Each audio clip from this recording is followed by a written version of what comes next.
Yo, what's good? It's your main man in effect, Amaury Love. You know what I'm saying? You out here tuned in on Boss Talk with my main man, Bobby Triller. You feel me? If you a boss, let's talk. Chill! We on episode 4 of Boss Talk and everything. And right now we got a great guest. A brother of mine, a brother I've seen, come along through a long journey. It's been about almost 10 years and everything since we first met. And everything that he's doing now, he pretty much told me that he was going to do, from like the collaborations on the Fat Joe album. That was super hard. I appreciate that, man. Even the come up tape that you have with, with everything and everything. I try to be political and everything, but that was awesome. That was awesome and everything. And then we definitely got the family in the room. Shout out to Brandy, shout out to Belly in the room and everything like that. Gang. Sharing the vibe and everything. But once again, episode 4 of Boss Talk. I got my brother Amaury. What's good with you, bro? What's good? Yo, first I want to say I appreciate you wholeheartedly, bro, for even bringing me on your platform, because I think this is amazing for first and foremost, man. No problem. And I just know it's going to get bigger and bigger and bigger and bigger, and I just want to give you all my positive energy, because this is amazing, bro. Definitely.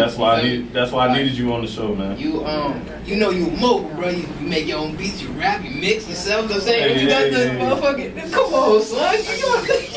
I'm trying to be like you. Thank you. I appreciate it. I need to get back to the beat making and everything like that. Last person I made beats for and everything was Dre Peso. Shout out to Dre Peso. That's the homie, man. I used to work with him at the base. Yeah. Absolutely, and everything. Shout out, Dre. We need to get you on the show, but right now, definitely, once again, I want to take this time out to. Heavy had told me something great last week when we were doing his podcast. He was saying that we doing something where we giving artists down here their flowers, and everything, because even though we don't have a big platform, because it's more than just music down here. We got entertainers down here, we got actors, comedians, all that and everything. So it's great to see that, but to see a brother, someone that you used to sit down 9 to 5, bang on them computers with, take them annoying ass phone calls with and everything like that. And this man, we used to have endless battles of who was better, Jay-Z or Lil Wayne. Oh! Like endless battles. Endless battles. God. This man, to me, Jay-Z is the heart of hearts of all rappers and everything. And I love Lil Wayne. Absolutely. And, me and him used to just go literally bar for bar, each rapper. Like, he'd give me the Lil Wayne bars, I'd come back with a Jay-Z bar. And he said, every Jay-Z bar you got, I'm going to have a Lil Wayne bar for it. And that's why, it just felt, it's like really a 360, like everything coming back in full circle. So definitely thank you for being on the show. Not for sure. And, just remind me of, I was watching a kid and play interview or whatever, and homie was explaining how back in the day, how we all worked at the Lorca and shit like that, was a call center. So everybody and their mama. Everybody and mama, man. Listen, everybody. You from down south? You worked at the Lorca at one point. Down south Miami Dade, right down on yours one. You seen that big ass building? Yeah, anywhere between Richmond Heights and Florida City, from down south. Facts. A little bit of Kendall. So we actually had a conversation about that, me and D-Shum. And he was saying that people like Kendall and all that, they consider down south, but me and Heavy was like, I don't know, because we was only considered 1 through exit 16, pretty much. That's like the debate of the century. It depends on what side of the industry you're from. Exactly. I wouldn't consider that, because down south, even the term, nigga, I heard that shit from moving to Quran and shit like that, or living in exactly. You know what I'm saying? Because we're all. I can't say I've stayed in one place. I was in Richmond, Quran, you know what I'm saying? But I don't think Kendall get that. Yeah, definitely. Maybe something. Fact. But besides all that bullshit and everything, definitely tell me, and tell the world who is Amaury. Who is Amaury Love. I'm a down south, conscious, ignorant rapper at the exact same time. At the same damn time. Yeah. I'm an artist. I'm a writer. I'm an actor. I'm I've been working, man. Like it's funny, you know what I'm saying? Because it's hard to even pinpoint or even know where to start just off the strength of like, you know, we've been doing this for a long time. You get me? For a long time, especially yourself. You've been way longer than me. You know what I'm saying? Like, so it's amazing to just even be given the opportunities I've had. Even like my first performances and stuff was based off of Lord. Cause remember Miss Christie? I met, you know, what's the homie name? Shout out to Andrew Lawson, man. Yo, what's up? You know what I'm saying? That his wife is Miss Christie, who put me on to my first performances and stuff like that. So it's crazy how things come full circle. Even going to Alorca was my first time seeing like, yo, people actually really doing this shit. You know what I'm saying? Like yourself, I forgot what the song is called. Alorca is like his own little city, pretty much. Man, that's like the trap house. You know what I'm saying? But I just remember seeing it like everybody was like chasing it, you know what I'm saying, and like, you know, utilizing they resources to be able to, you know, fulfill their dreams and stuff. So like I definitely credit that space for showing me like, damn, yeah, like, you know what I'm saying, people really out here, you feel me, like. Hey, that to me as well, I could definitely agree with that, because with Lorca, I was 19 when I got hired, and that was like my first legit job, like literally. Took a break from high school and everything, did this and that, blah, blah, blah, and all that, and you know, went to PRC, and like you said, like that's like, at 19 years old, I could say that was my introduction to like the real world and like the real grind, because it showed you, like you just said, everybody was hustling. Yeah. Like literally everybody that worked there had a side hustle. Some of them did it in the building. Man, I can't even say who, but I remember homie gave me some on the floor.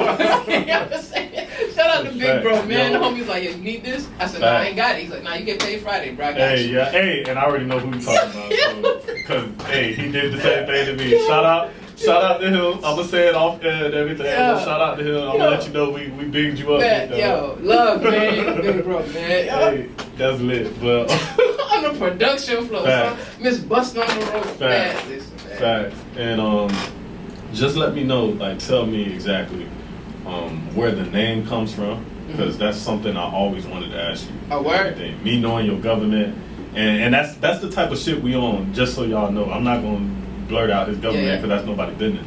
But got the most generic Spanish name in the world. I got the most generic name, but the thing is, I'm a junior. It ain't my fault. I'm a junior. Yeah. And like literally my whole name is like some old country, like I could tell, like if I tell people my pop's from Mississippi, they're gonna be like, yeah, we could tell. But and so I could definitely. Oh, that's why you rock with 3-6. Bro, like the thing is, my music, like literally, my music taste comes from like me going to the back roads in the summertime when I was little, like going to Alabama, going to Georgia, North Florida, going to fucking Tennessee, Texas, all of them.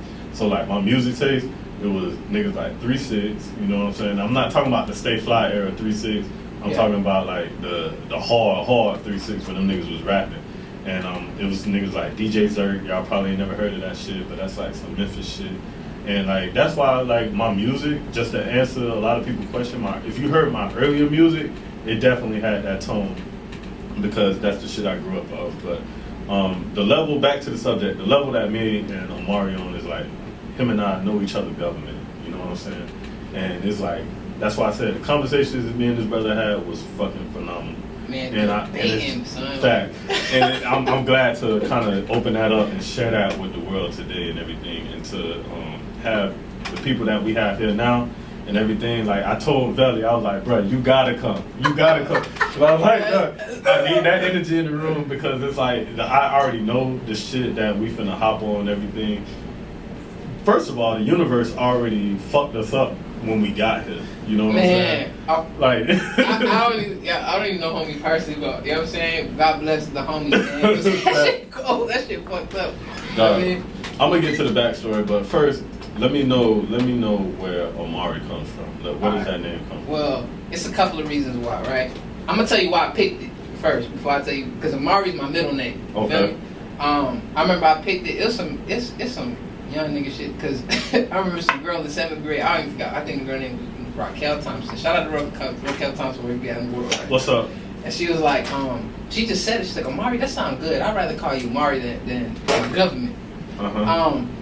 And that just stuck with me. And then coincidentally, you know, my favorite not I don't say artist, my favorite icon of all time is Tupac Shakur. Okay. Tupac's name is Tupac Amaury Shakur. That's dope. You know what I'm saying? And such and such, Amaury. You know what I mean? Yeah, So yes, that's definitely the correlation of where Amaury comes from. And then Amaury Love, you know what I'm saying? I wanted something to stand out. Amaury Love, that's the full name. No, it's good. So, the reason I put Amaury Love is one, I just needed something to stand out because you know when someone types somebody up name in Google or something like that, I want to be able to differentiate myself from all the other Amaurys that exist or whatever. Okay. And then two, love is what the universe is about. You get what I'm saying? That's the most important energy that exists. And then three, it just sounded nice, like how what's the name from Nutty Professor Buddy Love? It just had it's smooth out the tongue. You know what I'm saying? So those are definitely multiple reasons why I decided to keep that. I mean, that's dope. When you first started, you know what I'm saying? What was that interaction like? You know, I'm not gonna say. Let me not say interaction. The feedback. How was that? Man, I got clowned, bruh. I have a song right now called Prince of the South, right? And it was over the Jay-Z 3 Kings beat. Now, when I did the song, granted, we did this shit on, you know, one of the mics that, like, them computer mics and shit like that. We recorded on one of those. It wasn't no good mic. I think it was Magic's Music Maker or something we recorded this track on.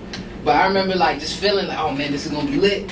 Bro, I got clowned the fuck up on YouTube. And this is back in the day where, like, the game had, like, This Is Game page, and I was a subscriber, so I remember posting that shit on there. Like, all these dudes started clowning on me, like, bro, you trash, you should kill yourself, X, Y, Z, you know what I'm saying? And so that was the feedback at first. I mean, I always dabbled in music, like, when I was younger, like, my 16, 17, 8, you know what I'm saying? I was dabbling in music. Me and the homies used to record at the crib, just on some fun shit, you feel me? There's actually a mixtape right now called SPG Mixtape. Where can we find it? This is on SoundCloud. Okay. This is old. I'm talking about, like, this is me and all the homies. We rapping over, like, Soulja Boy beats and fucking, like, that era, you feel me? Like, and it's just a bunch of, you know, just us clowning and shit like that. Right. And it's funny because you could hear, you know, even and I know you see this too, when you listen to your older music, like the first tracks that I hate listening to my older music. But I know you hear the genius in yourself, like even back then. You get what I'm saying? I just wish I delivered it better, or it's like, sometimes it's just like, fuck. Definitely, because, you know, as we progress and get older and wiser, we master our craft. You get what I'm saying? Like, we go deep in our pocket. Right. I remember me, at first, it was like, nah, of course, yeah, man, like, I was just talking about a bunch of bullshit at first. I just thought I'm fresh. I got Jordans. You know what I'm saying? Like that was my thing. Then, you know, as I, you know, became wiser and you know, transitioned to becoming a man, I realized there's more important things to be able to talk about and stuff like that. What put you into that type of mind state though? Because you're not gonna wake up one day, like you said, actually that light bulb gonna come on, start thinking of, you know, outside the box. Because me and you had conversations. You know, we went there a lot and everything. Yeah. Pause. And with that, it's just that, you know, what made you go into that route? Like, what got you thinking that way? Like you saying you had to change up the console. I mean, feedback. I remember, like, there was a stage in my life. You know, at first, you know, I only bumped Wayne for a minute. Like, that's all I was listening to. And I remember my little homies, right, my brothers and stuff, they was like, man, you gotta listen to dudes like Kendrick and Cole. And I was like, not anti, this is before, like, when I first met you, that's what I thought that you would, like, listen to. I wasn't even like, on that. The homies was on that. They was yeah. telling me, like, this is like when Higher Power first came out and stuff like that. So I remember listening to these cats, I'm like, dang, these young niggas is cold. Like, I need to step it up.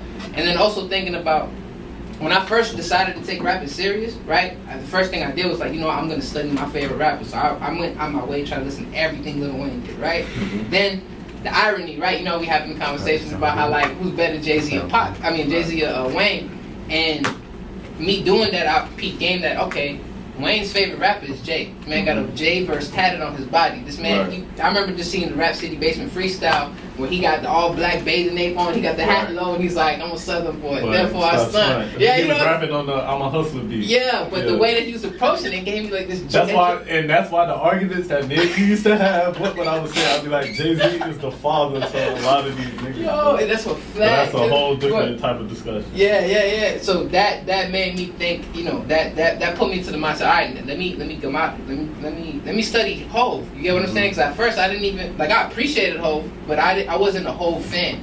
So then when I jumped into that universe, it's like, damn, this dude's crazy. And his content. Hard as fuck. The first two things I downloaded was Reasonable Doubt and Kingdom Come. I wanted to see what his first album was. I wanted to see what his album was when he came back. How was that comparison for you? Kingdom Come wasn't that good. That good. Yeah, it wasn't. That good. I'm sorry. Sorry, Ho. No, it wasn't. I think he knows that. Yeah, he definitely knows that. I seen that shit in the Elliot Wilson interview. But Reasonable Doubt, bro, it's a whole. It made me feel like I was in the block hustling. You know what I'm saying? Bro, that's why I always say that album because bro, you gotta understand him and B.I.G. was like that. And you already know how I feel about you already know how I feel about B.I.G. and oh yeah. So it's like that's why I'm like it makes sense for Jay-Z to be the greatest rapper ever, bro. But that's a whole. I might agree with you now. You know what I'm saying? You might, but I already know you got a whole bunch of rebuttals loaded up from me and everything. I already know. No, definitely, no, man. But yeah, that. Diving into that, and then of course just opening my mind in like different forms of hip hop and stuff. I just not listening to what I listen to, because if it was in Wayne, it was like '90s hip hop. Like I'm listening to Wu-Tang Clan, I'm listening to Mobb Deep, I'm listening to, what just random. Your charger. I'm sorry to cut you off. Nah, you good, man. This is why we on. This is what makes it real. This is real. You know what I'm saying? But yeah, you know what I'm saying? So just getting out of my box and started listening to other people. Like the moment I really took my time to listen to Kendrick, I got absorbed in. You know what I'm saying? I was a little salty at first. Yeah, why you were salty? Cause he's like my age, my man. You know what I'm saying? You know what I mean? Like, and I'm like, this man, that. You know what I'm saying? Yeah. But of course I love Kendrick. I'm a big Kendrick fan. First, I remember when To Pimp a Butterfly came out, me and one of my homegirls, we bought the CD the first day it came out. We sat, smoked one, listened to the whole tape in the car, just parked in front of her parking lot. Like, you know what I'm saying? So yeah, man. So like that, being able to listen to different genres and different styles, and like me in Miami, so obviously Trick Daddies, Rick Ross's. I appreciate Rick Ross now more than ever. Rick Ross is my top 5, bro. He's my top 5. He probably my 6th man right now. I ain't even gonna hold you. Because the thing is that, and I'm my bad. No, you good, man. And the thing is that Ross, he made it okay for Miami to be lyrical. Mm-hmm. You know what I'm saying? Like, and the stuff he was rapping about, I was like, yeah. I'm like, dog, this is like our Biggie.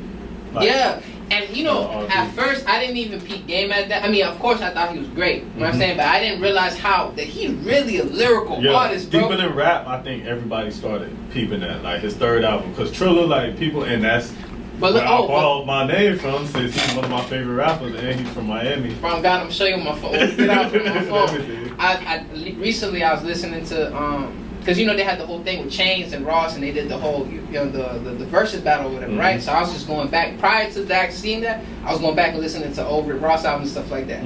Triller and Teflon Don is my shit. It's only 11 songs, bro. It's the best 11 songs ever. The mixtape that he dropped as well, Rich Forever, is a fucking. Bro, I don't think I ain't listened to Rich Forever yet. I know.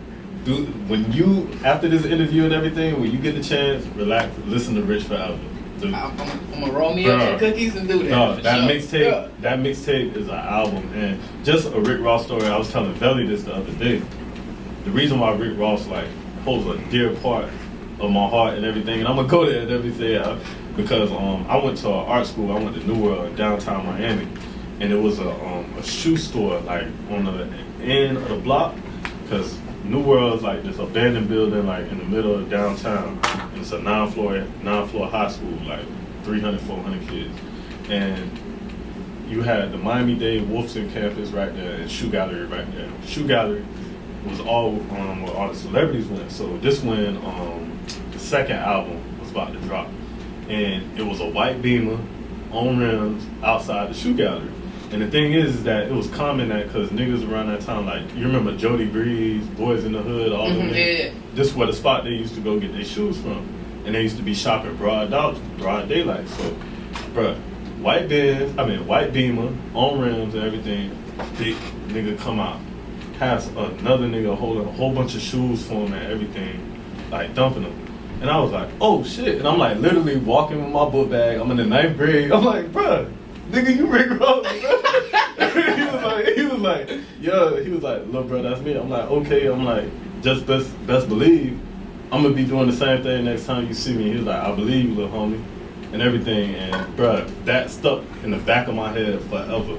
And then I seen him again and everything, but he ain't see me. But I put this on all my kids and everything. Like, this is when Deeper Than Rap came out. And he had the same nigga that was carrying his whole bunch of boxes or whatever. The same nigga doing the same exact thing. But this time it wasn't the white Beamer, it was the Maybach and everything.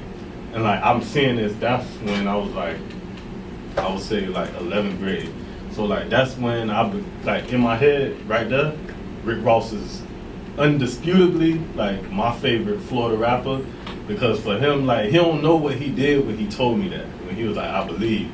And like, people probably don't believe me and shit, but I put that on all three of my kids. That's that like, energy, bro. That shit was broad daylight, and he didn't have to do that and everything. And he was like, I believe the homie, like filling up the white Beamer, the same one he had in the Hustling video. Like, that shit was just dope. Damn, to see a rapper really got the shit they talk about. Bro, you know to even have that experience is amazing, bro. He spoke that into existence. Exactly. You get what I'm saying? Like, and that's crazy. I'm gonna tell him that shit when I see him too, bro. No, you is. Bro, we'll have him on here. They ain't getting trapped. But with yourself, let me see, like, you know, with yourself. Yeah. You just so deep, bro. You real deep. Like, where does that come from? Having lack of knowledge of self at first is where it came from. I remember explain to people what knowledge of self is. Know who you are. Like who you really are. You know what I'm saying? Not what you get based on the world gives you, but who you are from the inside. You know what I'm saying? It could go deep. We can talk about astrology and when you born, the time, all that, or just like, you know, it's passed on through your DNA and things of that nature. I think it's a combination of all of that. I lack knowledge of self. That was a point in time that I just wanted to be, you know what I'm saying? I wanted to get fresh, not because, you know what I'm saying, that was just something I was passionate about. Two things. I wanted to get some bitches, you know what I'm saying? And I wanted to be accepted by all the cool people. Now, I ain't no goon, I ain't no thug, nigga. I ain't go to school carrying guns and selling dope and all that shit. I was just me. But I wanted to be accepted by, you know what I'm saying? I wanted to be the cool kid. That's why I got shit tatted on my forearm. You get what I'm saying? So, just, I'm gonna tell you the story, right? I was dating this girl. Shout out to Astrid. That's still my dog. Oh shit, you name dropped them. Yeah. Shout out to Astrid, man. That's my homie, man. So, what's up? You know what I'm saying? This is real. No, so we was there was a Barnes and Nobles at Dolphin Mall. Coincidentally, me and her went to Dolphin Mall, whatever, just buy some shit. It was closing down. I walked in the Barnes and Nobles, and I was like, man, fuck it, I'm gonna get 2 books. I don't know what 2 books I'm gonna get, but I'm gonna get 2 books. Walked to the second floor. The first book that I noticed was The Secret. I didn't even know what The Secret was at the time. I just read the back, and it's like, oh, like they was giving all these profound names of like, oh, they all utilize this this secret or whatever to create whatever, to manifest whatever the case may be, right? And then I bought a book called Chariot of the Gods, right? That's the book I was asking you about. You remember I used to always ask you about with the 3 pyramids and all that. Yeah, you know what I'm saying? So I ended up getting those 2 books, and that I feel like those 2 books led me to led me to the direction, because reading, I remember I was sitting outside of Lorca, I was reading The Secret, right? I'm like on chapter 2. And I'm listening, I'm like, yo, it's crazy, manifestation, your thoughts is like a radio frequency and then you bring to whatever you think about. I remember Miss Doll passed me. She's like, what you reading? I said, I'm reading The Secret. I swear to God on everything. She had a purse, right? She pulled that bitch right out her purse. She's like, I carry this with me everywhere I go. And that just gave me confirmation that, okay, I'm on the right path. Right. And I feel like, just like with everything, you know, once you tap into something, things that are likely, a like of it or a deeper version of it come into existence, you feel me? So from that, I started learning about like our African ancestry and our original spiritual systems and things of that nature. Right. And how, you know, it's crazy. Right. And I know I'm going to sound very controversial. No, go ahead. So you know how Christianity... I always say, this is your platform. Man, go ahead, do what you want. I'm going to do my thing. Look, so we're like... Just don't have no people standing outside my Nah, we're good. We in the disclosed location. So like, and no disrespect to anybody's, you know what I'm saying, religion, but things like Christianity, Islam, Buddhism, stuff like that, when they talk about God, they talk about God like he way up there, and we down here, and we could, you know what I'm saying, dodge and like, okay, well, he not gonna see. Now, in reality, the Most High, the Divine, whatever, that's an internal thing. You get what I'm saying? That comes from in to out. You know, in school, they tell you about left, right, up, down, back and forth, but they don't tell you about in and out. You know what I'm saying? Yeah. And what we put out into the universe, we get right back. But this is a concept that I didn't understand until I became knowledge of me. You get what I'm saying? Like understanding myself. You know what I'm saying? Because once you understand yourself and how you are as a person, then you could conquer the world. Because you know you. Peace, you know God. what I'm saying? Peace, yeah, God. you know what I'm saying? Like, hey, man, hey, if you really locked into what he talking about, you'll understand that phrase and everything. You know, was there any particular individual that got you into that type of idea? You know who led me to a really good direction? Laverne. You know what I'm saying? Okay, Laverne Scipio, what's up? I was rapping a Jay-Z verse, and I was like, arm, leg, arm, head, this is God body. He said, what you know about God body? And I'm like, oh yeah, we all God. I gave him like the generic shit, like everybody know, like you know how you post on email? He's like, man, that's some 5% shit. I said 5%. 5%, yeah. Like, what the fuck is Nation that? of the gods in the earth. Man, I bought me a book and I read about Clarence X the 13th and how like he was a member of the Nation of Islam around the same time that Malcolm X was a member of the Nation of Islam, and then he ended up breaking off around the same time. He was out in the streets. You know what I'm saying? Smoking. Because these were the ones that were really, you know, in the streets and everything, and like the Nation of Islam have much more of a stricter.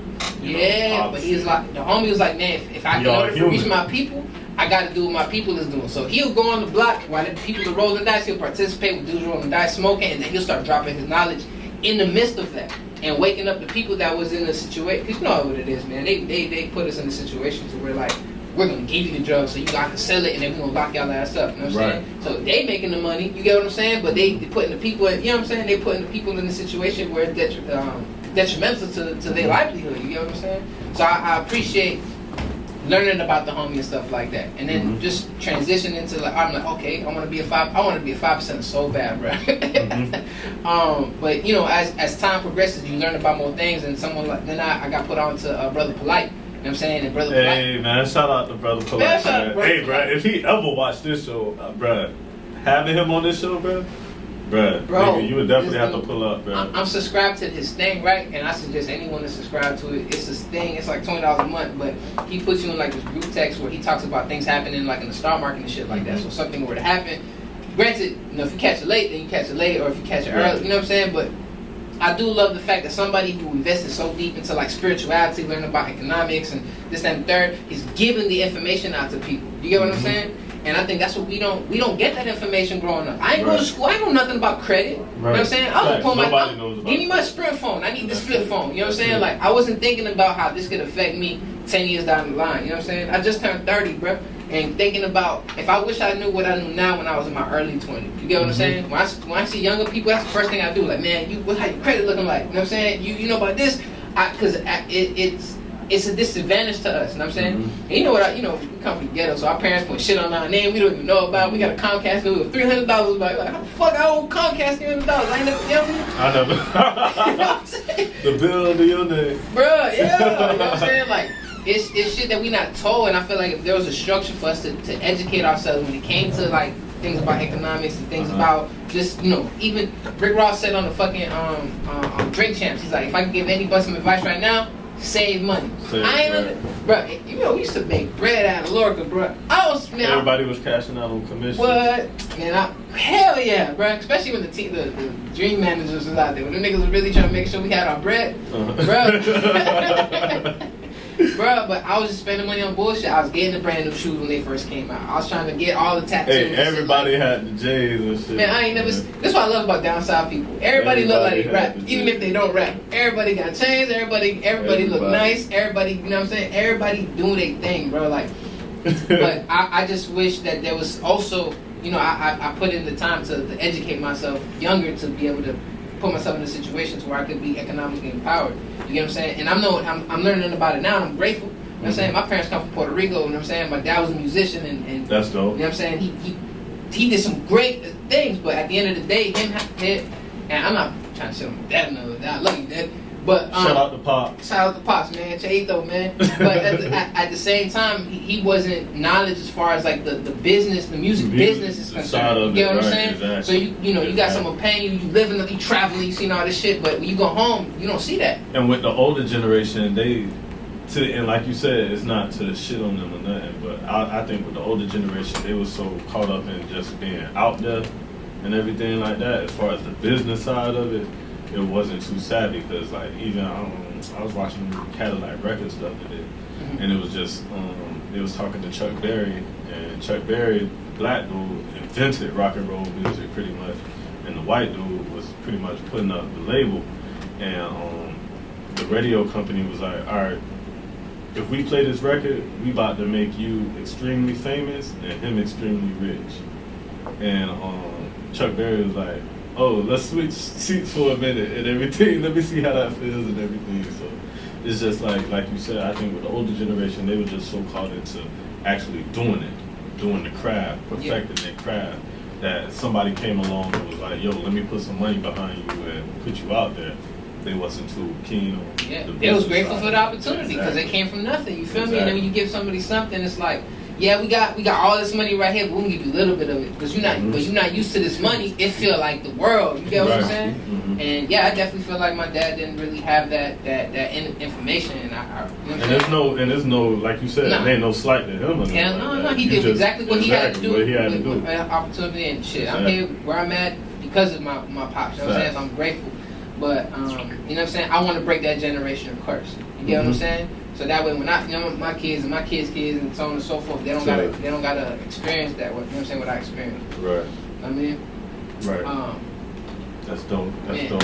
Now, about the whole Fat Joe situation. Look. All right, so I'm gonna tell you. I'm gonna tell you how it came about. Right? That shit was crazy, bro. That was like the first. Like that was like the only question. Like that was on top of my list. I was like, how the fuck that happened? But definitely. All right, look. So. All right, you know how I've been like in the acting world and shit lately, right? So I've been doing like extras. I definitely want you to talk about that as well. Yeah, man, shit, it's a whole different monster, bro. I love it too because it's not like the rap world where like everyone's in competition. This is like, you know what I'm saying? It's different, you know what I'm saying? Because everyone's always trying to put each other on and XYZ. So I got casted to a Fat Joe Extra video shoot. Brandy was out there too, you know what I'm saying? So pretty much one day, like this is way after this is for the All Hands on You video with him, Jeremiah, whatever, you know what I'm saying? And that was a crazy ass experience just to be in Club Live in the daytime and these like Young Berg was there, all these people, like it's weird to just be in that energy. So as time passed by later, right? And someone posted a video where I was in it with the section part. There was filming in Club Live where we was all like in the VIP section and shit like that, right? So someone tagged me in the video, not tagged me in the video, but I seen that they posted the video and I was in it. So I tagged myself, and when I posted it on my story, I tagged Joe, I tagged Dre and all these pats. I get a text, I get a message back from Fat Joe. Oh God, I put this on. I'm gonna show you when we get it's not a joke. I guess like, yo, I see you, homie. Hit me up if you're interested to take your career to the next level. I'm like, what the fudge is this? You know what I'm saying? I said fudge. What the fuck is this? And no, don't worry, you can cuss, bro. No, yeah, you know what I'm saying. I'm dealing with somebody that doesn't cuss, so I be trying to watch my mouth. You know what I'm saying? So now it's subconscious. That's dope. So yeah, man. So I ended up whatever, just replying, and he told me like, hey, to be a part of this mixtape, it's gonna be XYZ, but look, we're gonna put you on this platform, this, that, and the third. And I took a risk, cause I ain't gonna lie, bro. Like, as much as I appreciate the opportunity, one thing that I have a slight, like, the little chip on my shoulder is like the older homies and the people that are established, they're about the bag. You get what I'm saying? And it sucks because you would think, and granted, everybody and their mama rapping and stuff now. So it's not like they not from this. It's not like in my head. I wish it was like, oh, Fat Joe peeped game at me, and then he went and took his time and listened to all my music, and then was like, yo, I believe in you. It wasn't nothing like that, and not to take nothing from Joe. But it was you understand the reality. It's business. You get what I'm saying? Right. And it's like, and I think a lot of people don't understand that aspect. Yeah, everything. Man. And granted, like I would, you know, I'm grateful. You know what I'm saying? I can say that's part of my resume and stuff now. But I really wish wholeheartedly that was a personal thing. You get what I'm saying? At first I thought it was. I'm like, oh shit, Fat Joe on my DM right now. Right. Nigga left a fire emoji on my freestyle on my Instagram. I'm like, oh, this is real. I'm talking to my mama like, yo, ma, like, yo, Fat Joe, man, you know what I'm saying? The big dog. You know what I'm saying? But you know what I mean? If you heard that boom in the background, that was somebody coming through. You on that bamboo. No, man, it's the Bella. I'm over here drunk as fuck. Yo, we in it now. But honestly, bro, and that's the thing too. Like a lot, I've dealt with people. You know what I'm saying? And I ain't gonna say the homie name, but there's like other people that put me in positions to where like I think you know who homie is too, but I ain't gonna talk about him like that. But we'll have to talk about that. We'll talk one. about after the Definitely, fact. yeah. But older folks took advantage, bro. Like, hey, I want you to do this, and you That's can pay facts. for this. You know what I'm saying? And we gonna put you here, and then it don't come through. And I'm like, bro, you affecting my livelihood. I didn't have to invest this. You get what I'm saying? Like, and at the same time, thinking like, all right, cool. You an older cat. I understand that whatever business we conducting, you getting some type of benefit off of it or stuff like that. But completely took advantage, bro. Oh, I definitely want to ask you about that. Yeah, bro, and it's whack, man. And you like, we hungry, bro. We trying to come up. We passionate about what we do. Dude, so It sucks when the older people that already even got some type of, they in a network right now that they can make things happen. They not thinking about like, I could change this boy life. They're like, he gonna pay me, and I'm gonna pay my bills. And granted, by any means, hustler's gonna hustle. And I'm saying I understand that. And I think down here, that's where we kind of. We don't got no OGs from down south. Yeah. I mean, we do, but they kind of, like they put you in the situation that you were talking about. Yeah, you know what I'm saying? They want you to they want you to pay them so they could. If this doesn't work out, I still got paid, and if it does work out, I'm gonna get paid more. How do you feel about? And I'm gonna talk about this. How do you feel about paying for features? It depends. You get what I'm saying? It depends on return of investment. Yeah, and it depends on like, am I gonna pay you and you gonna really like go out your way and you gonna promote as well? You get what I'm saying? Are you gonna support this track? Are you gonna give me 110% of this track, or are you just gonna give me this verse and go about your business? You know what I'm saying? Like, how do you feel about local artists charging for verses? It depends. Like, what am I paying for? You know what I'm saying? Like, what am I paying? Do you got like an energy like that where people that fuck with you gonna fuck with me immediately? Hey, it all depends, man. They fucking with you like, hey, let's do it. But if what am I getting from it though? That'll be the thing. You feel me? I think people done got to a point where it's like, just because they do it, they think they should charge for it. And it's honestly like no type of return of investment. Like, the people charging, they probably got like 1,500 followers on the network. I get the fuck out of here, and bro. It's like, what you mean? Like, it's like you got. It's crazy. I mean, I get it. You got to get, and it feels a situation. Everybody got to hustle. Got to hustle. You know what I'm saying? But they got to be like, you know what I'm saying? And it depends what they asking for too. Like, it's some ridiculous shit. Like, I ain't paying nobody $500 for a verse. You got 1,500 followers. I'm sorry. You know what I'm saying? By all means, also get somebody else with that trick. I'm saying, I apologize. With yourself, as far as the music aspect of things, just tell me about the any upcoming ventures. Because I want to get back into the Fat Joe situation. Yeah. Well, fuck it. Let me just talk about it now. We on OGs. What about the Spice One situation? Because I'm a huge Spice One fan, and you already know I'm an old head at heart.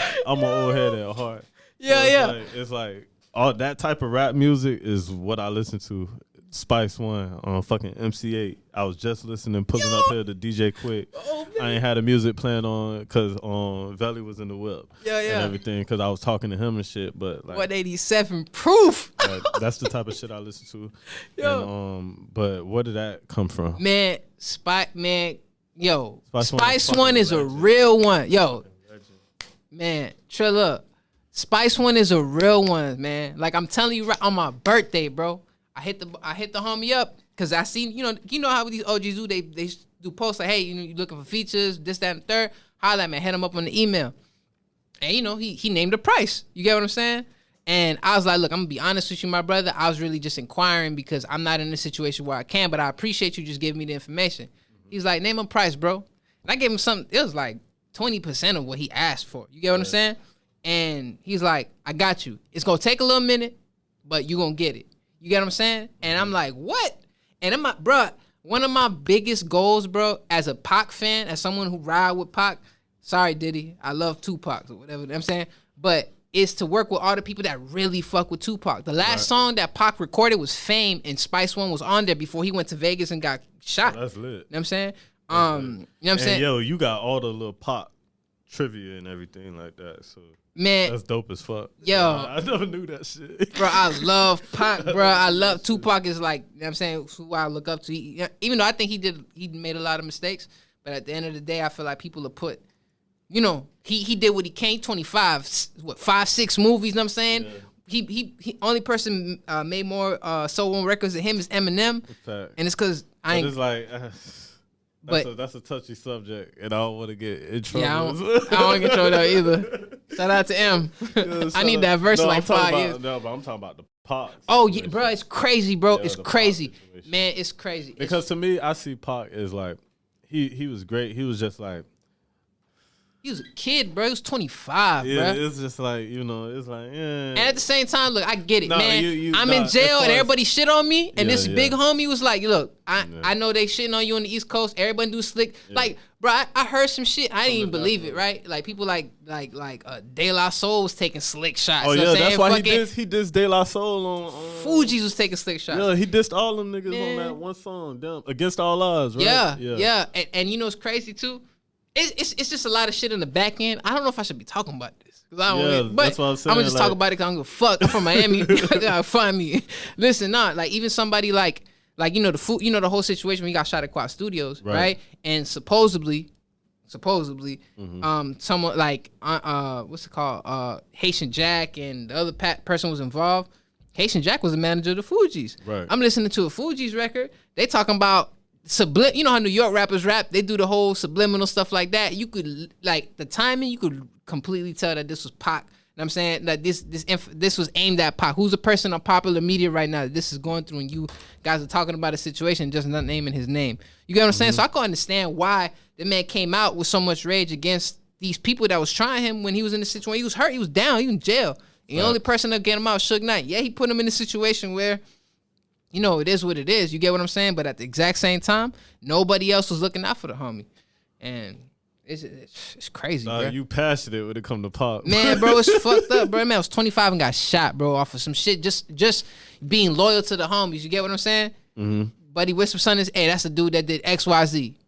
And then as time, it's just it's horrible, bro. Facts. Now, as far as like today, like I said, once again, I want to thank you so much. I thank you, bro, for coming and everything like that, and just the way the universe worked and everything. Cause like, let me just tell y'all, like at the beginning, at the top of the whole thing, like when Amaury pulled up, everybody was late and everything like that, coming from where they was coming, and then fucking we get here, me, Valley walking to Publix. Fucking getting me a bottle of water and shit like that. Talk to my cameraman. Hey, where you at? Like literally, like, hey, where you at? Oh, I'm coming. This man said he 5 minutes away. Valley, what I said? Oh, he said he 5 minutes away. And then I'll pull up to the light. And what I said, Valley, I know that ain't my cameraman in the bitch. Oh man. Dog, that shit was like literally like, what the fuck, bro? Like, what the fuck? And then like, I'm like, yo, this nigga sitting there and everything. I'm like, all right, so go to fucking Shell gas station. This nigga needs some fucking squares and shit like that. Cigarette smoking ass. And fucking we passed and this nigga like stressed out. And like, that's why the camera angle's so different on this episode. We gonna get it right and everything. Nah, that's all good. I'm grateful. That's why I said like this is a dope and excuse me for the ghetto-ness of this whole thing. Nah, like, this is natural, man. Fuck all that, man. We out here, bro. But definitely like let me talk to you about the grind, like the grinding aspect of it. Like you actually name dropped age dropped yourself. Mm-hmm. How do you feel just going through that whole process? Like 20 years old. Were you still like, were you doing this? How, like what 20, like talk to me through 20 through where you at right now. It was a progress because I feel like there's always levels, right? So at first it was like, yo, I need to know how to rap. Like I need to know how to rap good. I just don't want to sound like how everybody sound. I want to develop my own sound. So that was a process in itself, right? Mm-hmm. That was probably like my beginning stages. And then once I really found my pocket, it's like, all right, yeah, I can rap, but like I need the quality to sound good, right? Mm-hmm. I'm still not thinking about, oh, I got to make sure I got all these social media followers. I'm not thinking about, yo, how I'm going to hustle this tape. I'm just thinking about, yo, how the fuck am I going to have some shit to sound good? You get what I'm saying? Mm-hmm. And thank God for the people that was around in my universe, in my world throughout that time frame. You get what I'm saying? Mm-hmm. I had, I remember Darlem. Yeah. That was the first person I was really recording, like I'd consider like recording professionally with. He had a studio set up in his garage. Facts. You feel me? Me and Negus had the. I think Q had recorded there. Yeah, Q used to pull up all the time, man. Yeah, shout out to Q. Man, shout out to Q, son. Shout out, man. That was the first, like the tape that I made with Gus called New World Order.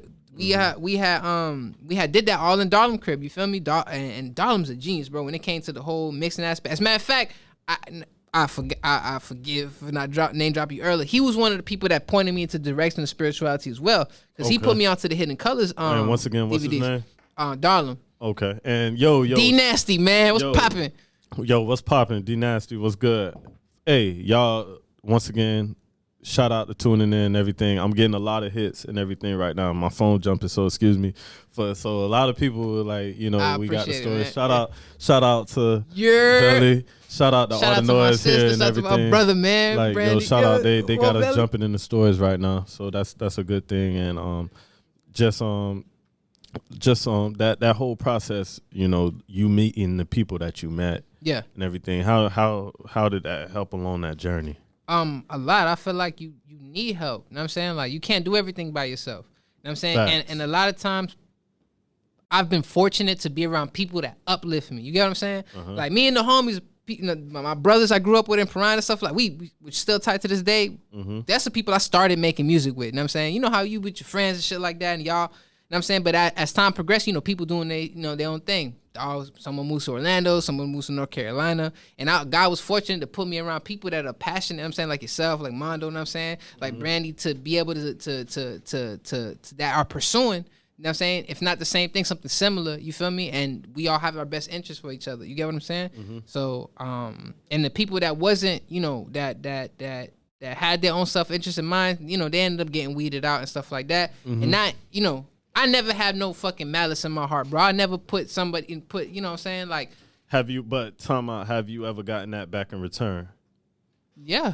What you mean? Like, because you always show love. Do you get that same love in return? I believe so. To the people that I love, that I really, I do. You know what I'm saying? I do. When it comes to like rap shit, when it ain't nothing personal, sometimes I do, sometimes I don't. You get what I'm saying? Like I've been in situations, even people that are like on this shit, I give real genuine love to, and I ain't even get it back, and it's fine. You know what I'm saying? When I'm at that same level, then it'll be cool. You feel me? Like then we, and it just is what it is. I can't be held accountable for someone else's actions. So if I become in that same place, and you know what I'm saying, we just expect the same energy you gave me to be given back. You know what I'm saying? And it's not out of malice. It's just like, bro, I'm a younger dude. You obviously got all these keys. I'm asking for it, but you treated me like I'm nothing. It's all good.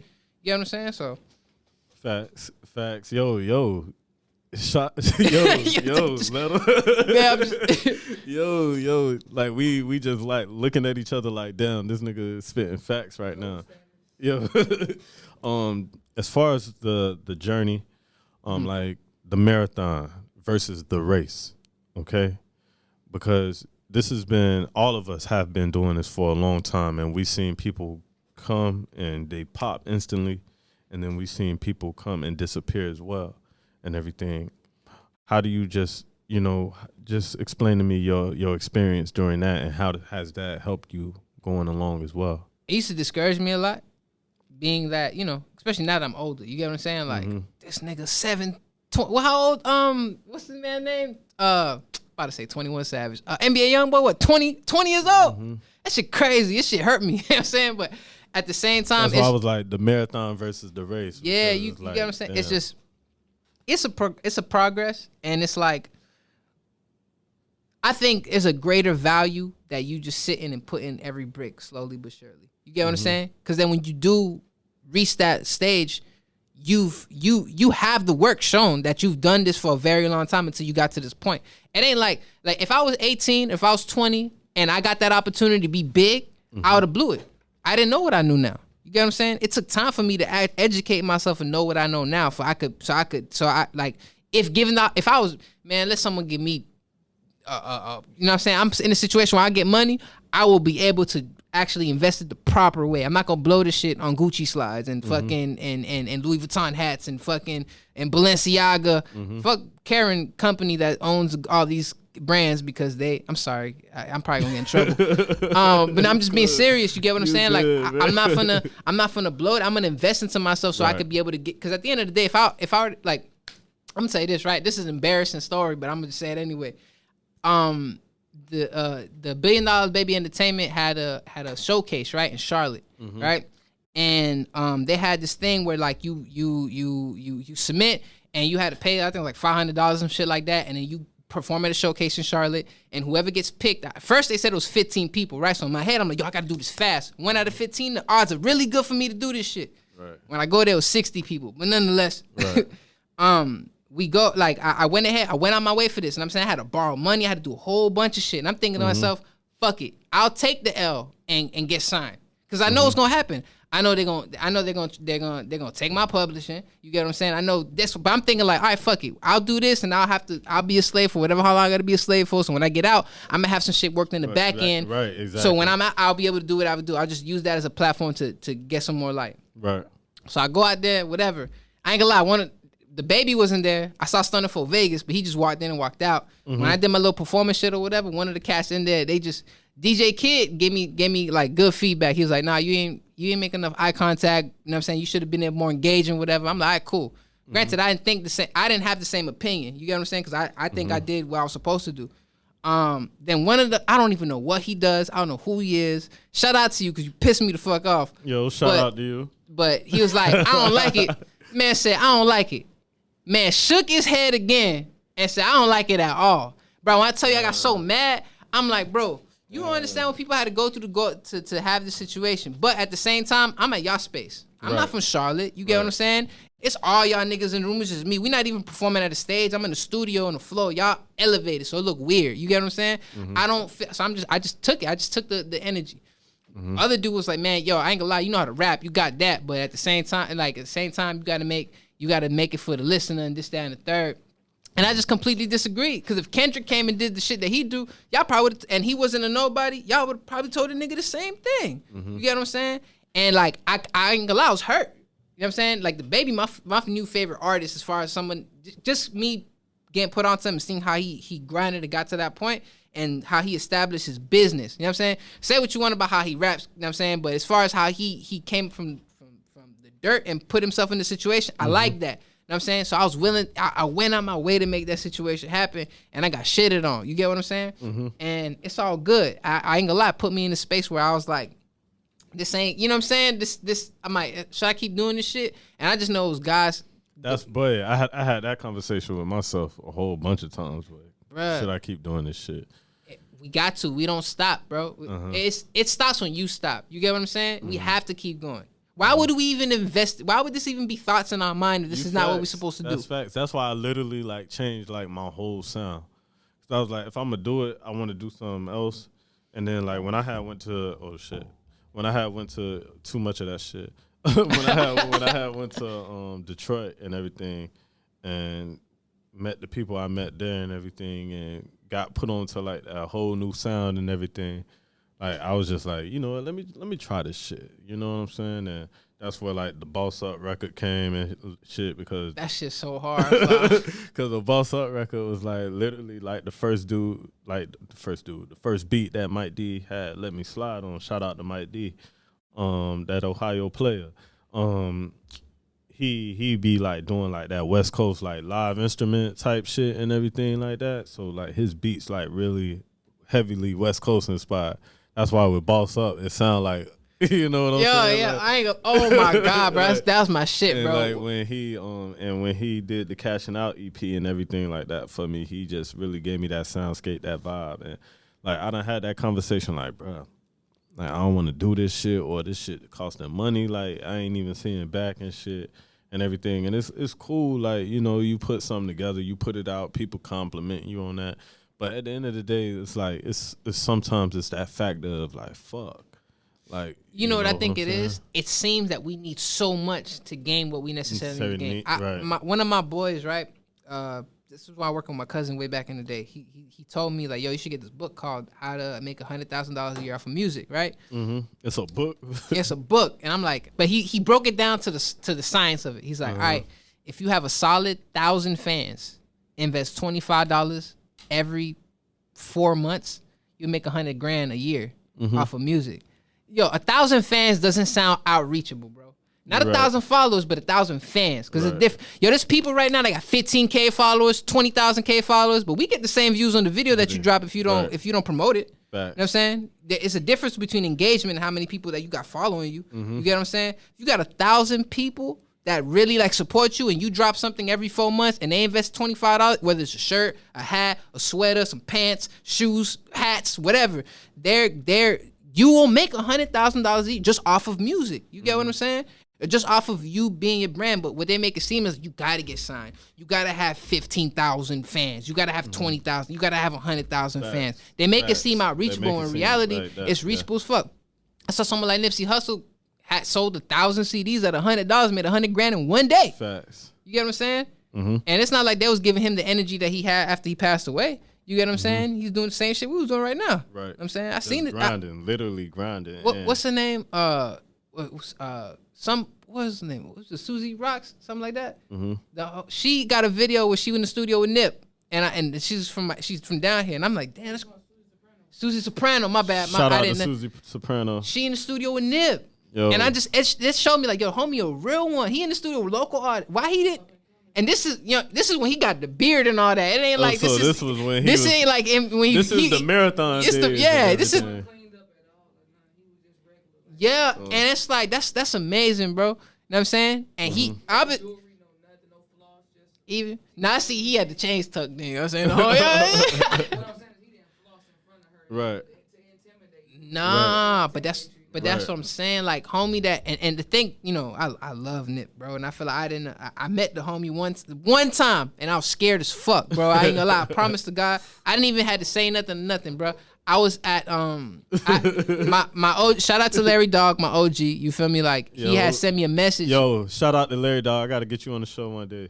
We go. I'm gonna tap in with the homie. You know what I'm saying? Oh my God, you go clown, man. I love that, man. I love that fool, man. That's he. I ain't gonna lie. He remind me of like Pops from Friday. That man. When I was younger, like in 2016, I met him. It made snap on me about everything, bro. Like, yo, he's like, why you going to the studio with all these niggas and shit like that? You supposed to be riding. You know what I'm saying? And I'm thinking like, yo, I'm just trying to put the homie songs. Like, nah, all types of shit. But this was in February of 2018. He sent me a random message. He said, hey, be there. I got a flyer and it has Nipsey Hussle and Club Live on it. I've never been to Club Live at the time. I'm 27. I don't know. I'm saying, and it's crazy. I've never been to Live. I'm like, how much it costs to get in? He's like, I don't know. Figure it out. That's all he tell me. You know what I'm saying? And whatever. So I ended up going. I got $80 in my pocket. I walk in that bitch. Man, told me $60 to get in. I was like, fuck. And I ain't gonna be able to drink no beers, bro. You ain't gonna be able to. Boy, I ain't do nothing with a dub in my pocket. What? I'm here to live, man. You know what I'm saying? So I end up going inside of. I paid the $60. Right, I got this $20 in my pocket. The first person that I see when I'm in Club Live is my dog Exile. And he was in there with his feet. Shout out to Exile. Yeah, I'm saying? He was like, yo, Amaury, what's good? I was like, yo, what's poppin'? I dap him up, whatever. So we end up splitting, right? You know how like in Club Live, when you come in, like you walk in and then there's like the stairs and it walks you down, right? The VIP section's on the other side of the club and it's elevated. So I end up, I go buy a beer, right? So I'm like, all right, this is going to be my one beer and I'm going to buy 2 cigarettes out the bathroom because I know they charge them $1 each and I got to give the man $1 tip. You get what I'm saying? I'll go buy the 2 cigarettes. Turns out the bathroom right by the VIP section. While I'm walking to the bathroom, I see this nigga Exile like finessing the security like, hey, look, man, my partner right there. I'm trying to get inside to the whatever, right? He finessed his way in there and like, I just stood right by there. I'm like, man, because he left his girl out. I don't know who that was. I'm sorry. And I don't mean to point it out. But I'm saying. So, and then at one point, there was this crowd of people that started walking in, right? And I just slid my way inside of that crowd of people. So I ended up being in the VIP section. Right. Whatever, I'm chilling. I'm just vibing. I'm trying to hold out on smoking these cigarettes or whatever. All of a sudden, I see like mad people start walking in. And all of a sudden, like Nip walks right fucking here. And wherever he was at, he like this, because where I'm standing at is like it's like the stage, and a little bit above, like to the front of the stage, they got the VIP couches and stuff, and then there's like the actual front of the stage where you stand in front of the crowd and shit like that. So he ended up sitting in the section right there, like where I was at. And then the whole time, and on God, I got the shit on my computer. I wrote on my notepad that I wish I had the confidence to go holler at this man. Because I'm seeing, you feel me? And like, I didn't appreciate Nip like that. You get what I'm saying? Right. Like, I went for two reasons. One, because Larry Dogme told me to go, and my boy Exactly. Nick, you know what I'm saying? My brother. So you went for personal reasons. Yeah, you feel me? I went for Larry Dog, and I went for my dog Nick, cause Nick the Nobody. Shout out to my brother. Yo. That's one of his favorite rappers. You feel me? And he been listening to Nip since like 2008. Been trying to put me on, and I'm being ignorant. Like, nah, nigga, I'm Young Money all day. You know what I'm saying? You know what I mean? But you know what I'm saying? Oh shit, my shit fucked up. Hey. Whatever, you know what I'm saying? So I wait till like the end of the night. Like as the moment he's about to leave, he performs and all that shit. He about to leave. I walked up to the homie and I dapped him up. And then I pulled him to like say, yo, I appreciate you. My dog's a big fan. The moment I was about to utter them words out after he dabbed me, his security guard treated me like a little nigga. Boy, I ain't never seen no one push no one with the left hand. I swung back, bruh. And then after that, like I just walked away. And like it's funny because like he went around this way, I went around this way, and I was walking. I see him leaving to the exit, and I just stopped. I'm like, I don't want to look like a fucking weirdo, and just like, you know what I'm saying? I'm like, I'll see him again, and then he passed away a month later, bro. Damn. Yeah, man, like that shit is crazy, bro. Damn, you actually walked around and you got a Nip story, bro. That's goals, bro. Man. That's hip hop fan goals, bro. Bro, I you got a Nip story. Yeah, bro. man, but I ain't get to exchange no words with him. I ain't Right. get, man, I'm saying, I just got the dap, and I try to, you know what I mean? And it's you know what I mean? It's crazy, bro. It's crazy. And I'm going to show you the shit. On God. That's you know what I'm dope. saying? That's dope like, as fuck. It's fucking crazy, bro. As far as going forward, you know, I talked to Brandy, I talked to fucking D-Shim, Heavy. I always say the top 5 things of what you did to build your foundation, to build your house. What are those top 5 things that make Amaury? Stay down, Mm-hmm. educate myself, Mm-hmm. loyalty, respect, and wanted to be better. Like, you know what I'm saying? Like, not selfless. That's what I want to say, because all those things go hand in hand. I'm all about my morals, bro. All about morals. The same people that I've been rocking with forever, is the same people I rock with now. And a lot of people unfortunately don't rock like that. I think it's important, bro. Like, I think it's important how like I wouldn't be where I'm at if it wasn't for the people around me. You get what I'm saying? It's not just me. Yeah, I put in the energy and the energy out there, but it's really the people that's been by my side that allowed me to be able to be in the situation where I'm at. Just like when I was performing at the pop-up shop and stuff, like Brandy and Mondo comes. I didn't make none of this. I'm caking with a girl in the car. Mondo texts me like, bruh, I got a pic with a little twist. I said, you lying, bro. What the fuck you talking about? Like nah, nigga send me the picture. Like, what? Bruh. Yo, and the same thing. They got what you was smoking? Cigarette? I was handing a blunt. Say, You know what I'm saying? Fuck, you did all that over Newport, nigga? Nah, I went outside. No, and the same. And you got the photo with Irv Gotti, and you got the photo with Fat Joe, and I'm sitting there like, damn. Cause one thing, Damn. bro, I saw all of her face, bro. She looked like and you know that same video. I don't even like this artist anyway. So the same video, Wale is there, right? And I see Wale, and it's before his scene. I'm like, yo, Wale, you mind if I get a picture with you, bro? He's like, nah. By like 5 minutes later, these 2 bitches walk up and they try to get the picture with him. He's like, no, I got you. You know what I'm saying? He ain't but it was just his energy, bro. I'm like, bro, and it's funny. I laugh with the security guard. I'm like, yo, what he doing? Like, you know what I'm saying? He's like, nah, you know, he just work. He focused. I'm like, all right, whatever. And I cracked the joke with the nigga and whatever. And I mean, but bro, it's shit funny, bro. Like, I did mess up with the whole taking a photo with Joe and Irv. But I saw Dre outside and I gave the nigga a compliment on his. But I always told cause he always tell me, he'd be like, yo, you don't like taking pictures with people and everything like that. But for me, it's just I gotta get out of that because they tell me the same fucking shit all the time. Bro, you gotta do it. You don't want like a groupie, but I'm sort of the same way though. Like I hate taking pictures with people. People looking at your platform, you're an artist, you know what I'm saying? And once they see that you're in the same environment of people that they can only dream of being with, and they see you coming up and they following you, like you just said, it's not about the numbers, it's about the insights, it's about your fan base. Right. I hate you, man, but my thing is like that's your money, right? Exactly. No, you absolutely right, man. Exactly. And at the end of the day, You're right. It's all a learning process. So that, but I like what you're saying. It's real. I ain't no goddamn, not yet, but one day. Get in there. Yeah, you know what I'm saying? It's the it's the there. goal, man. Like it's crazy the things that like I ain't gonna lie, things started really taking off between December and November to like when if it wasn't cold this like, year. This year? 2020 has been great for me, bro. Bruh.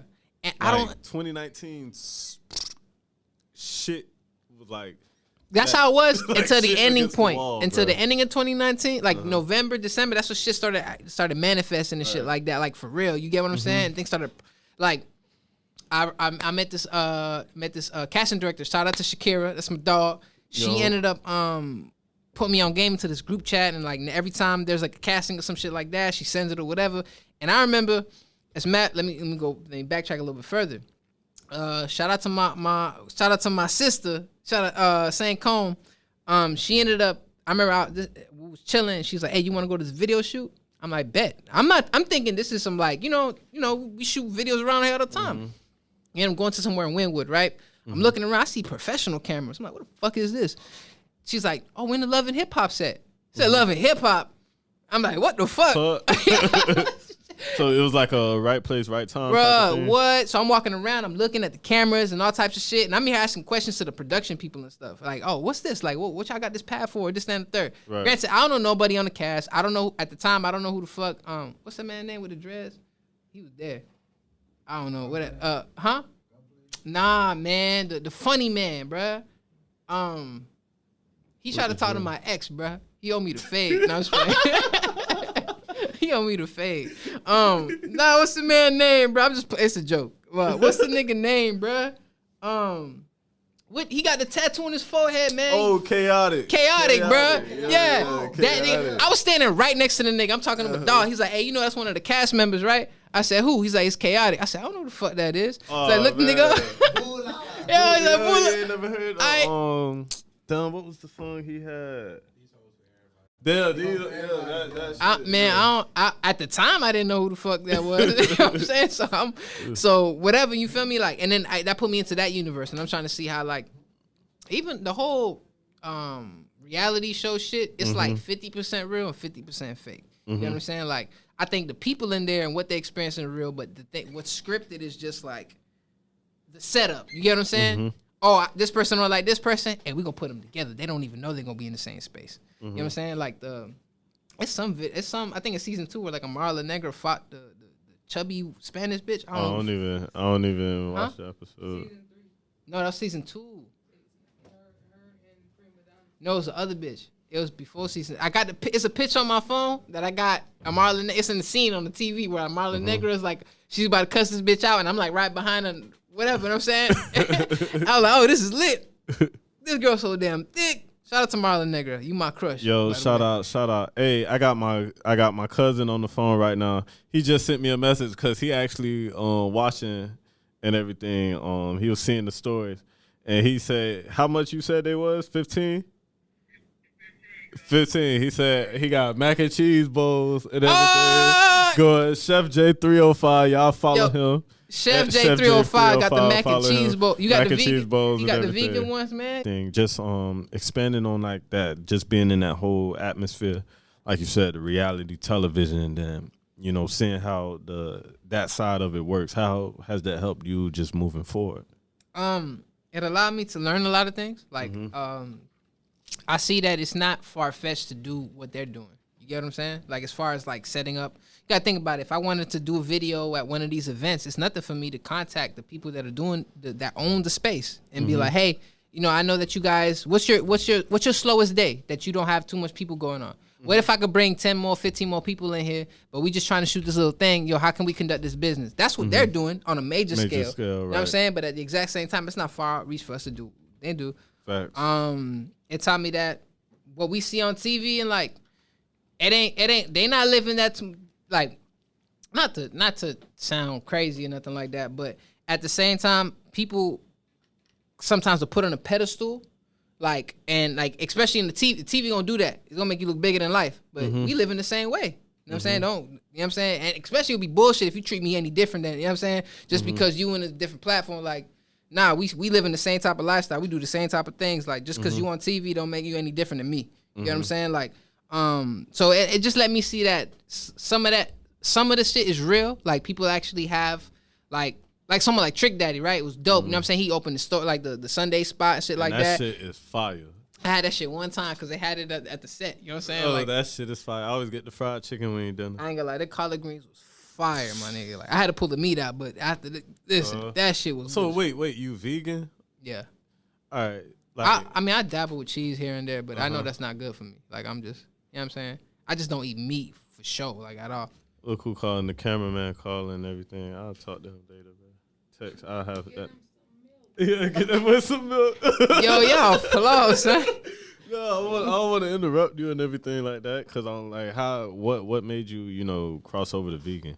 Because I was doing pescatarian for like about, I would say I went vegan 6 months, and I did like after that, like when I fell off and I ate like a whole thing of chicken wings, I went dumb. I was like, well, can't go back to vegan no more, and so I I went to pescatarian, and with that, I noticed a change in myself, but obviously right now I'm eating chicken again and shit. Yeah. But that's a hard commitment. It is. How long have you been, and what made you make that commitment? Since 2018, I took it serious. Like, I think I did it back in 2017. I did it for like 3 months, and then I stopped. And then going into 2018, I just started January. I just cut off meat cold turkey. It goes back to what we was talking about before about knowledge of self. Right. Vegan food is so fucking good, but it's so fucking expensive. Man, I ain't gonna lie, it's real, but that's how they trick you. You know what I'm saying? They trick the vegan. I don't like, if a spot says this is a vegan spot, I ain't gonna say fuck them, but I know this the bread behind it that they keep. It's one I gotta put you on. It's in North Miami. I'm gonna give you the exact name, but it's in North Miami because I was put onto it when I was doing it. Bro, when I tell you that fucking vegan barbecue was ridiculous. It's no reason why. Is it a Jamaican spot? Like, no, it's like not a Jamaican spot. Like, straight white chicks run this shit, and they Bro. no, I'm lying. I'm talking about another vegan. I think me and you talking about the same one. It's like on the main strip in North Miami Beach. And then so it's like a Jamaican spot, but they only make vegan food or some shit. They make like vegan barbecue. I know I went to this one spot in North Miami, bro. It was on, I don't know what street this is, but because the spot I'm talking about is in Miami Lakes. I'm tripping. It's in Miami Lakes because that's why I said white girls run it. But the spot when you said the Jamaicans run it, I think me and you. I think we talked. Yeah, I know. Spot. Yeah, man. Bro, I had some vegan barbecue, bro. That shit was damn near $20. But bro, when I tell you that shit was fire, like, it don't make no sense for a plate of fucking trees to taste like this, bro. But I feel like these vegan spots trick us, bro. They'll overcharge for some shit. Like, facts. I can go to Publix and buy some fake meat. You know what I'm saying? It'll be true. cheaper, but it's just so like the way, and like you ever heard of the Pincho Factory? It's a fast food. Huh? No, like they make sandwiches and shit. That's like the real Pincho Factory. But it's like a sort of like a fast food joint, but it's like a white people fast food. Yeah, you know yeah, what I'm saying? And they got a veggie burger. When I tell you, this is hands down the best burger, like, period, you ever want to eat. Yeah. It's like, I'll show you it. Bruh, it's the best. It's straight up black beans and sweet potatoes. And like they put like the sauce on it, and it's straight like vegan bread and everything. When I tell you that's the best, excuse me for like the total contrast. Good, man. No, the total contrast that I'm about to compare, but that and a Five Guys burger are the two best burgers I've ever had. I wasn't like, vegan at one point in veggie time, burger. and ain't shit like as a meat eater, ain't shit better than a Five Guys burger, bro. That Five Guys is fucking crack. So dang, you gotta put me on, bro. Nah, I'm gonna give you like, but I think me and you talking about the same spot, but once I ask the person that what happened, we good?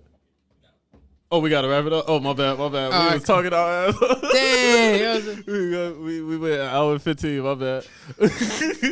but hey, Black Waffle said was good. He yo, on a lot. Tell that boy I said what's up. Hey, you heard it though, man. Tell that boy what's up. But once again, I just want to get this boy his last words in and everything. We got so much shit to talk about after, but you know, just get your last words in, get everything off your chest. Like, you hear Boss Talk, you know what you got coming to the table, man. I want to just say how grateful I am to be here. You know what I'm saying? I appreciate you, bro. Like, this is the best interview I haven't had in my motherfucking life. This shit, I swear to God, I feel like I'm on Drink Champs. But I don't want you to feel like an interview. It's just like me. Nah, like, just but that's what I'm talking. saying, bro. I'm gonna show you my title right now. I got fucking old ass tapes. I got your tape on there, and I got fucking I got Drink Champs episodes. This is what it feel like. You get what I'm saying? Like, my shit sound good on title too, bro. That shit sound great, man. Stream a dog shit on title, bro. Yo, Get I a don't view. even be promoting my shit. Yo, stream Cashing Out Volume 1, title, Apple Music, whatever. Bobby Triller on Cross Our Boards. But this your show. Let me know, like, we finna wrap it up and everything. We done went over the wave score and the whole scoreboard and everything like that. But you know, just get whatever off your chest. One, I got my album will be releasing January 1st of 2021 called 111. It's pretty much just like it's a tape, but it's really like a mixtape type shit. It's just giving people my insight of what I've been doing right now. Your social media platform. Amaury Love _. Please, y'all just Google me on Amaury Love. I'm gonna pop up in the first 3 pages, bruh. Cause I've been doing this internet shit for a minute and posting my shit up, so it's gonna pop up.